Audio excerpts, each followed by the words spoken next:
The Man in the Iron Mask by Alexandre Dumas. Chapter 15. Colbert.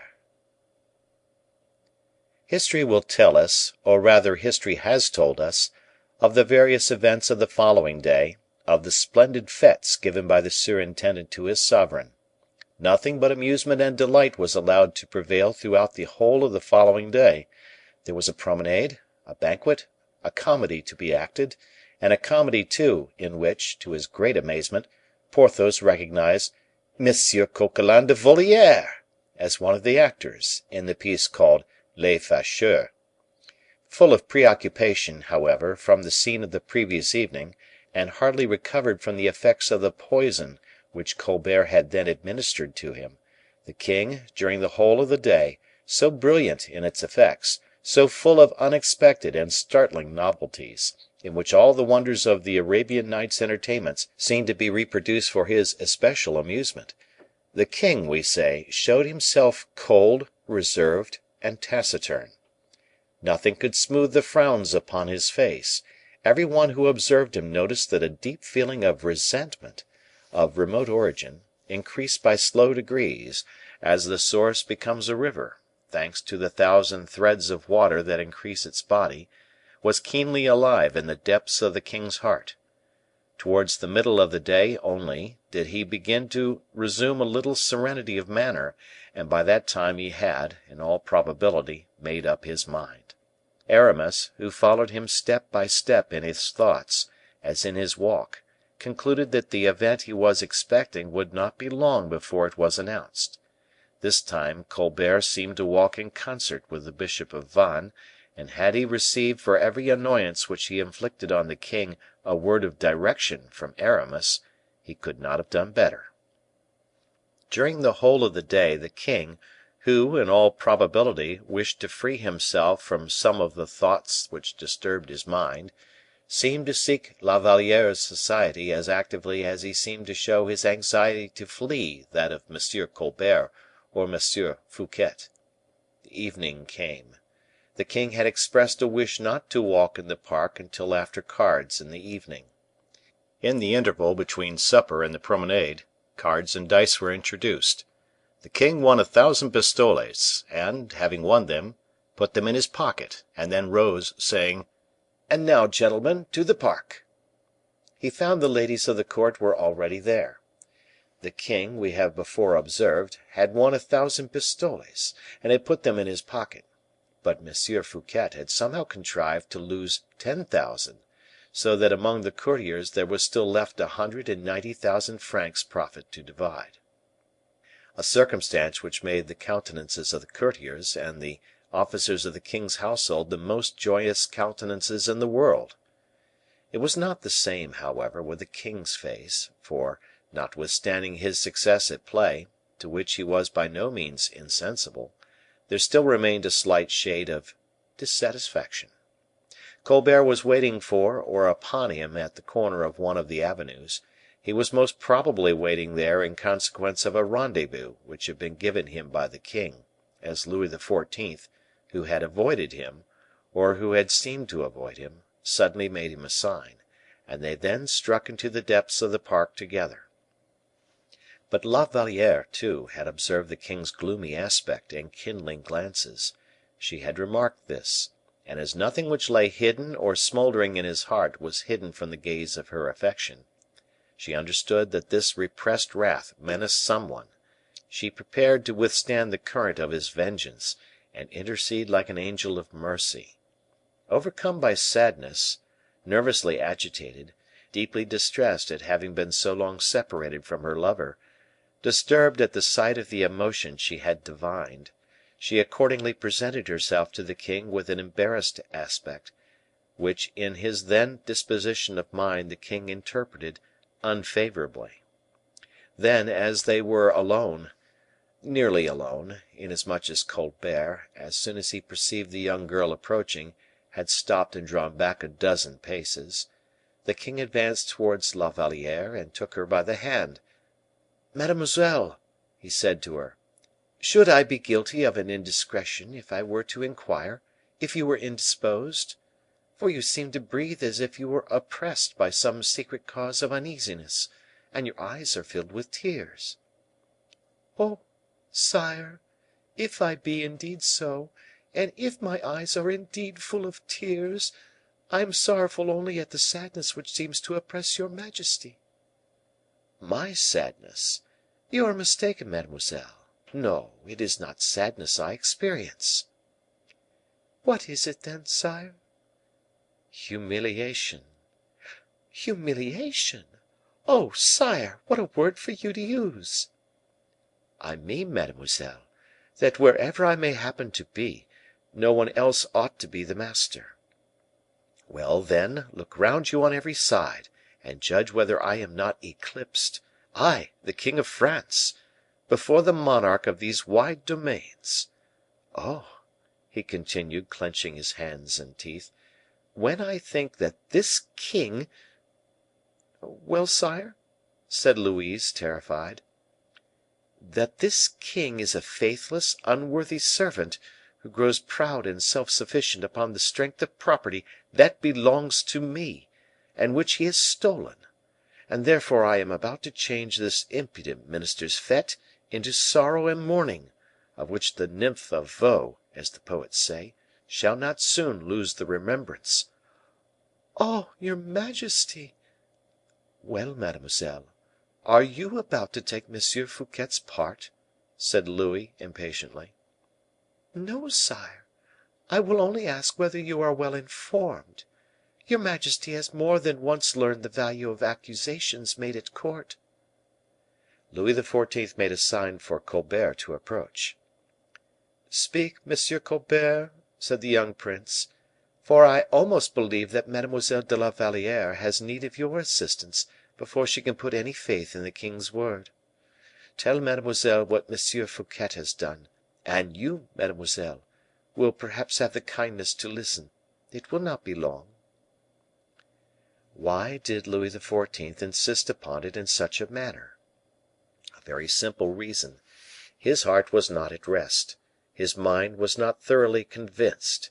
There lay some dark, hidden, tortuous intrigue behind these 13 millions of francs, and he wished that the pure heart of La Valliere, which had revolted at the idea of theft or robbery, should approve, even were it only by a single word, the resolution he had taken, and which nevertheless he hesitated before carrying into execution.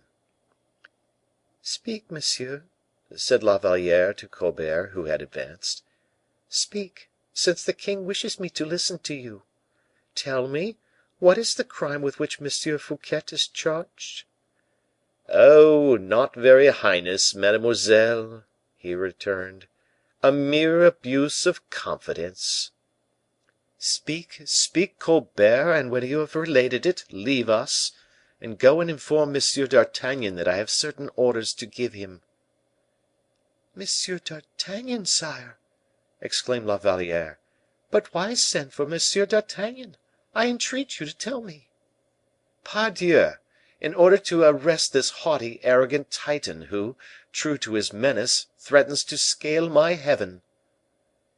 "Arrest M. Fouquet, do you say?" "Ah! does that surprise you?" "In his own house!" "Why not?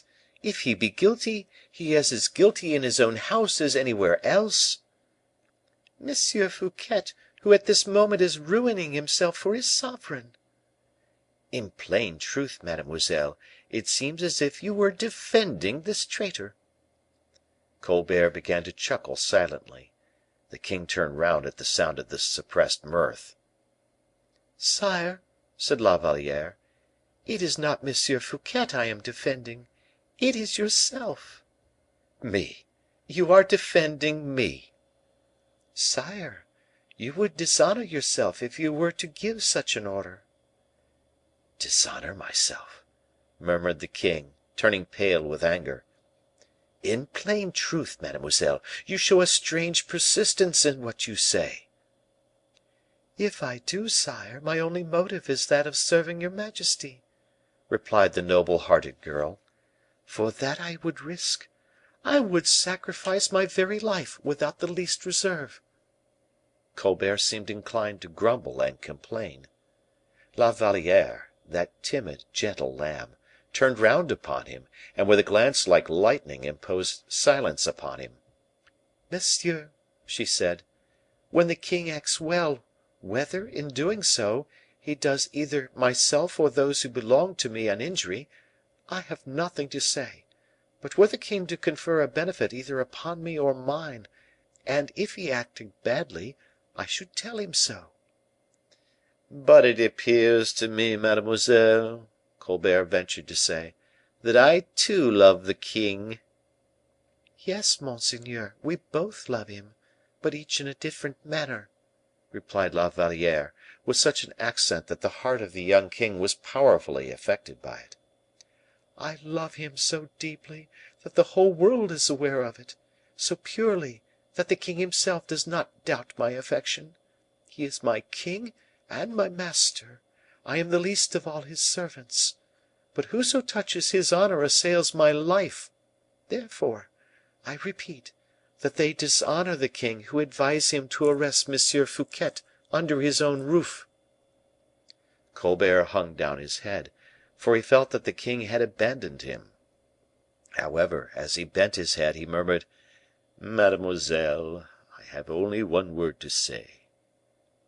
"Do not say it, then, monsieur, for I would not listen to it.